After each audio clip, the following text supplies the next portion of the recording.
Ya pemirsa, Presiden Joko Widodo resmi melantik Dito Aryo Tejo sebagai Menteri Pemuda dan Olahraga menggantikan Zainuddin Amali. Politisi Golkar berusia 32 tahun ini menjadi Menteri termuda dalam Kabinet Indonesia Maju.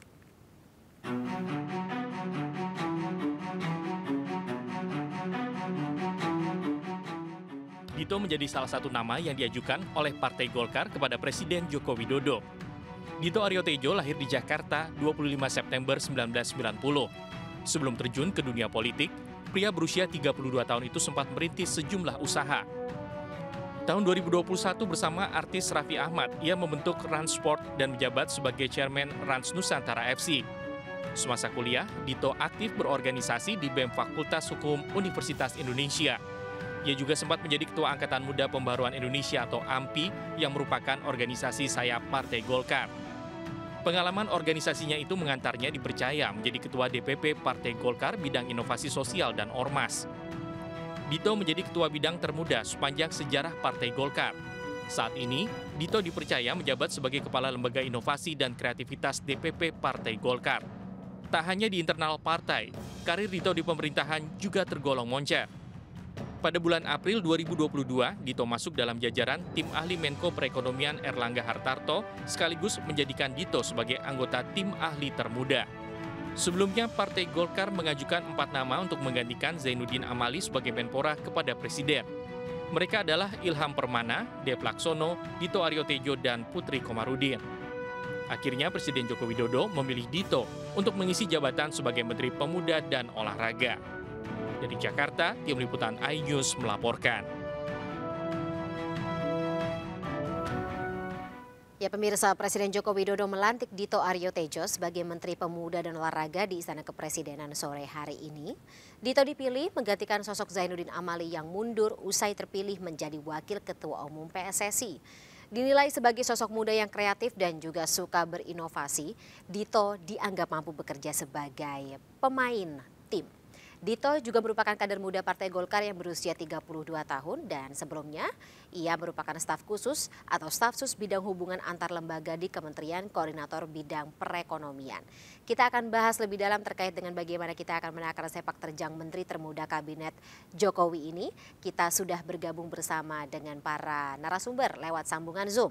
Yang pertama ada Wakil Ketua Umum Partai Golkar Nurdin Halid dan juga tenaga ahli, maksud kami pengamat politik Universitas Al-Azhar Indonesia Ujang Komarudin, dan kami juga masih menunggu kehadiran Ali Mohtar Ngabalin selaku tenaga ahli utama KSP untuk bergabung bersama kita malam hari. Tapi saya sapa terlebih dahulu Bapak-bapak, selamat malam. Selamat malam Mbak Fani, Ya, Bang Nurdin Halid, selamat malam, Assalamualaikum. Selamat malam Pak Nurdin, Kang Ujang, sehat-sehat ya. Baik, saya ke Pak Nurdin terlebih dahulu. Pak Nurdin, ketika kita melihat Golkar atau katakanlah kursi Menpora ini akhirnya kembali dijabat oleh kader Golkar dan Anda sebagai mantan ketua PSSI sebelumnya, bagaimana melihat kira-kira atau punya ekspektasi tersendiri terkait sosok Dito Aryo Tejo ini? Ya, pertama-tama saya mengucapkan selamat kepada Adinda Dito atas kepercayaan Bapak Presiden untuk mengemban tugas sebagai Menteri Pemuda dan Olahraga. Saya cukup dekat dengan Dito ya, dan saya kenal baik dan cukup dekat. Saya punya keyakinan sangat kuat bahwa Dito adalah seorang sosok anak muda yang selama ini kepemimpinannya di bidang kepemudaan itu sangat visioner. Oleh karena itu pasti dia memiliki inisiatif kreasi dan inovasi sebagai sebuah terobosan dalam upaya untuk meningkatkan kualitas kepemudaan, meningkatkan kualitas prestasi olahraga nasional kita di event-event internasional. Nah, khusus untuk PSSI, saya yakin bahwa Dito bisa bergandengan tangan dengan Pak Erick Thohir sebagai Ketua PSSI untuk langkah pertama yang sekarang harus dilakukan adalah berupaya untuk menyelamatkan persepakbolaan nasional kita dari hukuman FIFA. Saya kira itu tugas kekinian ya, tugas yang lebih awal. Yang kedua adalah harus segera Dito ini mempersiapkan daripada SEA Games yang juga akan berlangsung tidak lama lagi. Nah, dan juga bagaimana meningkatkan kualitas kepemudaan di segala bidang pembangunan termasuk daripada bidang olahraga. Dia sosok anak muda yang saya kenal baik sekali dan kreatif serta memiliki jaringan yang sangat luas, dan yang paling penting adalah dia sangat supel dalam bergaul. Dia tidak sungkan-sungkan meminta masukan dan tekun dalam mendengarkan pendapat orang lain. Itu yang saya kenal dengan sosok daripada saudara Dito ini. Oke, Itu Mbak Fani. baik. Tapi sebelum kita masuk lebih jauh terkait dengan bagaimana ekspektasinya gitu dalam dunia olahraga, terkait dengan kursi Menpora yang kembali ke pelukan Partai Golkar sendiri, bagaimana Pak Nurdin? Kita sudah memprediksi sebelumnya bahwa insya Allah Bapak Presiden tetap memberi kepercayaan kepada Partai Golkar karena yang digantikanlah kader Golkar. Nah, kita sudah prediksi lebih awal bahwa insya Allah Bapak Presiden akan memberi kepercayaan. Ternyata itu menjadi kenyataan. Oleh karena itu amanah ini tidak hanya harus diemban secara baik oleh Saudara Dito, tapi partai juga ikut bertanggung jawab, tentu mengawal kepemimpinan, mengawal kerja-kerja cerdas, kerja-kerja kreatif daripada Saudara Dito. Karena kepercayaan Bapak Presiden ini adalah tentu suatu yang tidak mudah, tapi memiliki tantangan yang sangat berat bagi Saudara Dito, karena apalagi sekarang PSSI masih dalam ancaman sanksi dari FIFA karena dibatalkannya menjadi tuan rumah dunia. Ini pekerjaan yang sangat ini yang harus dicarikan solusi terbaik oleh Menpora bersama dengan Pak Erick Thohir sebagai ketua umum PSSI. Berarti cukup yakin ya, karena kan sebelumnya Pak Nurdin kita tahu gitu, kursi Menpora ini sempat diperebutkan tanda kutip gitu untuk orang-orang atau kader-kader dari partai lain, tidak perlu saya sebut ya. Tapi ya lagi-lagi kembali begitu ke pelukan Partai Golkar. Kalau begitu saya ke Kang Ujang. Oke, saya ke Kang Ujang dulu ya Pak Nurdin. Kalau menurut Kang Ujang sendiri apa implikasi dari pemilihan atau katakanlah penunjukan Dito sebagai Menpora ini tidak hanya bagi dunia sepak bola dan juga olahraga Indonesia, tetapi juga bagi dinamika politik kita ke depan? Ya, saya rasa ini hal yang bagus, positif ya bagi anak-anak muda Indonesia. Bahwa sejatinya Pak Presiden itu mengamanahi kursi Menpora kepada sosok Dito Aryo Tejo ya. Anak muda yang menurut saya bukan hanya aktif berorganisasi, tapi juga kreatif dan cerdas. Nah, saya melihat, saya satu kali ketemu ya di rumahnya di Jalan Denpasar itu. Saya masih ingat ketika itu Dito punya cita-cita jadi calon anggota DPR. Ya kebetulan kan kita juga pengamat politik, diskusi satu kali ya. Tahu-tahu beliau jadi menteri dan saya sudah prediksi juga jadi menteri itu. Nah, saya mengatakan bahwa ini adalah amanah ya bagi Dito dan Partai Golkar. Ternyata anak muda ya dikasih kesempatan. Oleh karena itu ya ke depan tadi bukan hanya harus mampu bekerja dengan baik, tetapi juga harus membuktikan kepada rakyat Indonesia bahwa anak muda bisa bersaing gitu. Anak muda bisa berprestasi, anak muda juga bisa menunjukkan bahwa bisa berkontribusi untuk pembangunan bangsa ini. Dan saya melihat ya dia sosok yang humble ya. Efeknya ini membawa optimisme bagi seluruh anak muda Indonesia. Kebetulan saya juga kan lahir 81 lah, masih milenial gitu. Iya, jadi sangkatar lah ya Kang Ujang. Turut bangga gitu ya kepada Saudara Dito dalam konteks beliau menjadi menteri. Saya ucapkan selamat. Ya kita tunggu kinerjanya ke depan. Nah, dalam konteks dinamika politik kita ya ini angin segar bagi anak-anak muda. Ternyata ke depan itu jumlah pemilih muda itu kan 54%. Makin banyak, makin besar gitu. Oleh karena itu makin dihitung dalam konteks konstelasi politik nasional 2024 nanti. Oleh karena itu ya siapkan diri anak-anak muda itu untuk menjadi ya anak-anak muda yang berprestasi dan hebat. Gitu. Sehingga tadi anak-anak muda bukan hanya jago nongkrong, bukan hanya jago ngopi-ngopi, bukan hanya jago santai-santai. Iya, tetapi harus mampu memberikan diri bahwa anak muda Indonesia adalah anak yang kreatif dan bisa berkontribusi untuk bangsa dan negara gitu. Jadi nama Dito masuk sebagai Menpora ini juga ada semacam efek positif untuk nama partai begitu Kang Ujang? Ya sangat jelas dong. Yang diajukan muda-muda semua. Bagaimana misalkan Putri Komarudin, ya. Lalu Ilham Permana. Tadi ya Ilham Permana, lalu Dev Laksono. Sebelumnya bahkan saya pernah menyebut pernah dapat info ada Jerry Sambuaga. Itu justru sosok-sosok muda. Sebelumnya kita tahu bahwa Bang Zainuddin Amali itu kan usianya 60 ya, 61 gitu. Jadi ya memang beliau bagus, beliau bisa berprestasi menjadi Menpora, maka ketika berganti kepada anak muda dari Partai Golkar juga, maka mestinya lebih berprestasi lagi. Saya mendalami kok terkait dengan Kemenpora itu. Ada beberapa saya menjadi tempat berkomunikasi dengan para menteri itu. Dan saya meyakini bahwa efek positif bagi Partai Golkar tadi, Partai Golkar adalah ya partai yang bukan hanya kuat dalam konteks kelembagaan, bukan hanya kuat merata dalam konteks kepemimpinan nasional, tetapi juga tadi banyak kader-kader muda yang potensial. Banyak kader-kader muda yang memang sudah disiapkan untuk bisa membangun bangsa ini. Ya terbukti Bapak Presiden menunjuk Dito Aryo Tejo yang usianya 32 tahun. Ini suatu kebanggaan bagi Golkar ya, dan bagi anak-anak muda Indonesia bahwa sesungguhnya gitu ya, ketika kita bisa aktif, kita bisa berprestasi, kita punya kesempatan untuk bisa membawa nama harum bangsa dengan menjadi tadi ya diamanahi menjadi pejabat tinggi di Republik ini. Oke Kang, saya masih ada yang ingin digali lagi, tapi saya harus konfirmasi terlebih dahulu kepada Pak Nurdin. Memang ini strategi dari partai Pak Nurdin ketika mengajukan nama-nama yang hampir semuanya adalah generasi milenial begitu untuk menjadi Menpora. Kita waktu itu ingat ya tadi Putri Komarudin, kemudian juga Ilham Permana, Dev Laksono, dan yang sekarang jadi Dito Aryo Tejo, seperti itu. Ya, salah satu tugas partai adalah bagaimana mencetak kader-kader yang handal, tidak hanya untuk yang berumur, tapi juga khususnya kepada anak muda.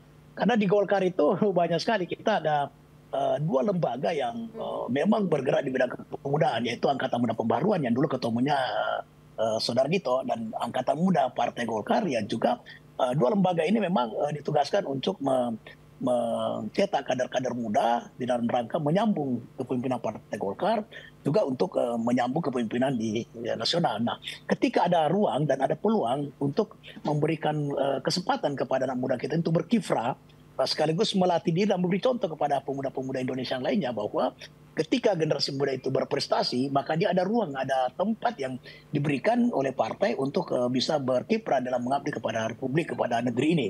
Nah, itu juga salah satu tujuan daripada Partai Golkar, sehingga ketika Sonia Amali mengundurkan diri dan Presiden minta bahwa ini tetap diberikan kepada Golkar, maka Ketua Umum Partai Golkar langsung bergerak cepat mencari, mengidentifikasi daripada kader-kader muda yang bisa mengembang tugas tersebut, dan tugas ini terus terang saja itu memiliki tantangan yang seberat, itu ringan ya. Pemuda hari ini berbeda dengan pemuda di zaman saya dulu ya, itu sangat berbeda dengan pemuda masa kini. Nah, karena itu Saudara Dito harus melakukan inovasi khusus dalam rangka meningkatkan kualitas kepemudaan untuk menjadi penyambung estafet kepemimpinan di dalam pembangunan di segala bidang, termasuk daripada peningkatan prestasi-prestasi semua cabang olahraga nasional ke event internasional. Dan Saudara Dito juga telah memiliki pengalaman menangani daripada event-event internasional. Karena itu dari sisi pengalaman baik di bidang kepemudaan maupun di bidang olahraga, insya Allah Saudara Dito tidak akan mengecewakan daripada kepercayaan Bapak Presiden. Amin. Berarti cukup percaya diri Pak Nurdin begitu dari Parpol atau dari Partai Golkar sendiri terkait dengan posisi ini. Kita tahu begitu banyak tidak hanya ekspektasi ya, tapi juga tekanan dari sana sini, termasuk juga tekanan politik. Saya langsung gambarkan saja mungkin tantangan yang akan dihadapi oleh Menpora saat ini Dito Aryo Tejo. Ada ajang ANOC World Beach Games 2023 di Bali yang kemungkinan besar ada pesertanya juga dari atau diikuti oleh atlet Israel, Pak Nurdin. Nah, kalau misalnya menurut Bapak sendiri kira-kira apakah dengan Menpora saat ini kira-kira punya langkah tersendiri untuk menyeimbangkan prestasi internasional dan juga kondusivitas negara supaya pengalaman buruk Piala Dunia U20 tidak terulang lagi? Itu memang suatu permasalahan tersendiri ya. Karena kita juga hendak menegakkan konstitusi kita, kedaulatan kita, partisipasi aktif kita di bidang luar negeri dengan tetap berlandaskan kepada Mukadimah, Pemukaan Undang 45. Di satu sisi antara olahraga dan politik itu tidak boleh dicampur adukan, itu memang sudah suatu menjadi kenyataan dunia.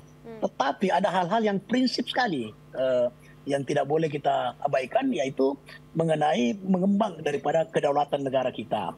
Nah, oleh karena itu nanti harus dicari jalan keluar. Ya misalnya karena kita kan tidak mengakui Israel sebagai sebuah negara, kita tidak punya hubungan diplomatik ya.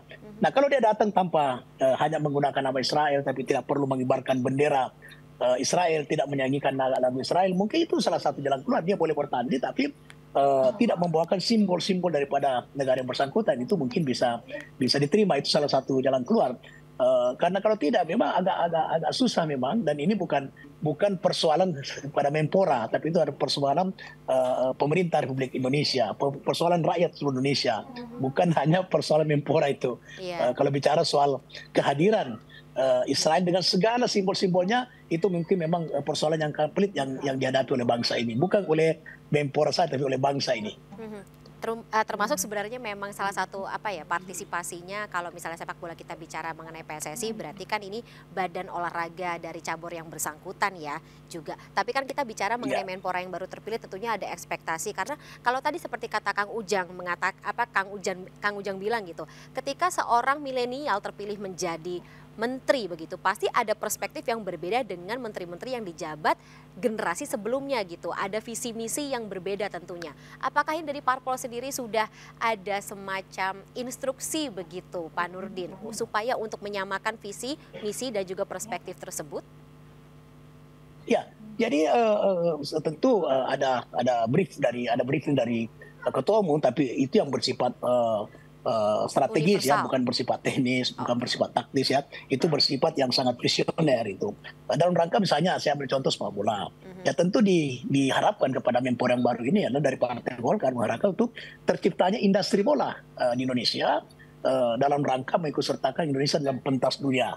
Jadi industri bola dan pentas dunia itu adalah hal yang sangat visioner yang harus dibangun oleh Menpora dengan tentu dengan Ketua Umum PSSI. Nah itu contoh saja di bidang sepak bola misalnya, karena saya kebetulan orang bola yang 8 tahun Ketua Umum PSSI, jadi saya tentu bicara soal itu. Nah, saya akan memberi masukan kepada Menpora yang baru bagaimana menciptakan industri bola. Karena bola tidak hanya sebagai sebuah olahraga, tapi bola menjanjikan masa depan anak-anak muda kita. Sepak bola adalah bisa menciptakan kesejahteraan, apalagi sepak bola menjadi alat persatuan bangsa ini. Dulu ya, pertama kali anggaran dasar PSSI itu bola dikatakan di situ, bola sebagai alat persatuan untuk menghadirkan kemerdekaan bangsa Indonesia. Nah, itu mungkin agak berbeda dengan sepak bola yang lain, olahraga yang lain itu. Nah, untuk itu maka tentu saya akan memberi masukan kepada Adinda Dito bahwa untuk menciptakan Indonesia menjadi bangsa bola, maka pilihannya adalah ciptakan Indonesia sebagai industri bola menuju pentas dunia. Nah, itu kira-kira Mbak Fani. Oke, lagi-lagi ya kita tidak bisa langsung memberikan sebuah label begitu ya. Apakah memang posisi Dito Aryo Tejo maksud kami ini menjadi sebuah presiden tersendiri, tidak hanya bagi kabinet Jokowi tetapi juga bagi parpol yang menjadi wadah Dito Aryo Tejo, yaitu Golkar. Tapi kalau menurut Anda Kang Ujang, apakah ada presiden sendiri begitu melihat bagaimana dinamika yang tadinya menyelimuti pemilihan nama yang akan menjadi Menpora. Kemudian kita tahu salah satu nama juga diajukan oleh parpol lain yang katanya juga mendapat janji dari Presiden Joko Widodo. Apakah pemilihan atau duduknya Dito menjadi Menpora saat ini juga akan mempengaruhi dinamika antar parpol dan juga mungkin koalisi ke depannya jelang Pilpres 2024 ini, Kang Ujang? Ya Mbak Fani, gini, kalau yang lain kegeeran ya. Kita lihat konstruksi kabinet kita Mbak. Misalkan gini, ketika misalkan Juliari Batubara ya Mensos RI itu ditangkap KPK, itu dari PDIP. Penggantinya juga PDIP, Bu Risma. Lalu Menteri KKP, Pak Edi Prabowo juga digantikan dari Gerindra ya, oleh Gerindra juga. Jadi memang sudah jatah, sudah seharusnya bahwa kursi Menpora itu ketika Pak Zainuddin Amali mundur ya memang ke tangan Golkar lah itu didapatkan. Karena memang di luar sana ada isu-isu, ada misalkan ada tukar guling katanya nanti PKB yang akan ambil Menpora, lalu Menag akan diambil oleh Partai Golkar. Karena sempat ada isu seperti itu. Tapi saya tidak yakin. Karena saya yakin dengan konstruksi resapel sebelum-sebelumnya bahwa kalau memang itu menteri dari Golkar ya akan dapat Golkar. Kalau menteri dari PDIP kan PDIP. Lalu kalau menteri dari Gerindra kan dari Gerindra. Nggak ada tukar guling itu. Tapi memang isu itu sangat santer ya. Karena saya kan ada beberapa teman juga di Kemenpora ya selama 3 tahun terakhir. Saya cukup intens ya dengan banyak menteri gitu. Saya melihatnya udah kelihatan kok garis arah Terahnya. kebijakan Pak Jokowi itu ya kemana gitu, pasti ke Partai Golkar. Jadi Yang kalau sana ada kegeeran gitu, tadi Kang. ya partai-partai lain kegeeran aja kalau menurut saya, karena nggak mungkin diberikan kepada partai lain ataupun diberikan kepada profesional. Karena Golkar itu adalah partai yang paling loyalis kepada Pak Jokowi, menjadi jangkar pemerintahan Pak Jokowi, dan Pak Jokowi sangat nyaman dengan Golkar, makanya nggak bakal diberikan kepada yang lain. Jadi Biasanya kalau ada kegeeran intrik-intrik, nanti ada yang baper gimana tuh, Kang? ya faktanya kita menyaksikan hari ini ya Dito dari Partai Golkar yang dilantik, bukan Oke. partai lain. Ya Oke. tetapi tadi di belakang layar pasti ada intrik-intrik, ada jegal-menjegal, pasti sudah ada. Tapi itu hal yang biasa dalam politik, apalagi ini kursi kabinet. Semua politisi termasuk politisi Partai Golkar yang lain ya, apalagi partai yang lain pasti menginginkan menjadi menteri, pasti akan ada intrik-intrik di belakang itu yang kita tidak tahu. Jadi saya sih melihatnya ada yang GR, ada yang baper dalam konteks ingin menjadi Menpora, ya hal-hal yang biasa saja dan wajar-wajar saja. Tetapi jatah itu tetap akan didapatkan oleh Golkar. Begitu. Nah, berarti dengan pelantikan Menpora saat ini apakah juga menutup pintu reshuffle kabinet? Ya kelihatannya iya ya, karena kita misalkan bicara Nasdem, banyak teman-teman wartawan yang menanyakan ke saya tentang Menkominfo dan macam-macam gitu dari Nasdem. Saya bilang kalau Nasdem diganti karena kalau faktor politis, maka Nasdem akan melambung karena merasa terdolimi, maka akan naik. Maka Pak Jokowi tidak akan meresapel, kecuali mohon maaf kalau misalkan terkena kasus ya, mohon maaf ya kalau misalkan jadi tersangka atau lain sebagainya, itu lain hal. Tetapi kalau masih praduga tak bersalah gitu, masih sebagai saksi, ya Pak Jokowi tidak akan meresapel. Mestinya momentum meresapel itu terjadi hari ini, tetapi tidak dilakukan oleh Pak Jokowi. Kan. Artinya memang Pak Jokowi masih melihat situasi. Ya kalau soal menutup langkah resapel berikutnya saya tidak tahu, karena bagaimanapun soal resapel itu hak prerogatif presiden. Kapanpun presiden bisa melakukan resapel itu. Tapi kursi-kursi partai dalam kabinet aman atau masih bisa diutak-atik lagi begitu, Kang? Kalau partai itu aman, Mbak. Itu sudah jatah di awal pembentukan koalisi. Oke. Jadi sudah pasti aman-aman saja. Paling kalau diganti bukan diganti, digeser-geser aja dari kementerian A ke kementerian B. Kalau dihilangkan atau diresapel itu agak sulit. Ya, seperti itu. Oke, baik. Kang Ujang, Pak Nurdin, kita break dulu ya. Kita akan gali lagi terkait dengan topik dialog kita malam hari ini dalam segmen berikutnya. MNC News Prime akan jeda sejenak. Pemirsa tetaplah bersama kami.